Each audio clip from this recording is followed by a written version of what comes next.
عايزين نتكلم عن الاي اي كانت بدايته عامله ازاي؟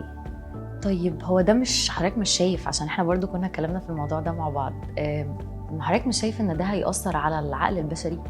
الاي اي دلوقتي طول قويه، لو انا قلت مش هستخدمها خالص انا رحت. انا شايفه انه الانسان ربنا خلقه هو اللي بيعمل التكنولوجي، وهو اللي بيبدع وبيكريت. بس احساسي الداخلي او وجهه نظري البسيطه يعني اللي على قدها، انه شايفه ان في يوم من الايام الحاجه دي هتتقلب ضدنا، وهي اللي هتبقى بتسيطر على العالم كله. مهما كنت حاطط لها حدود، ومهما كنت محجمها دلوقتي، بس الموضوع ده مش هي يعني، انا حاسه هيتقلب ضدنا تماما.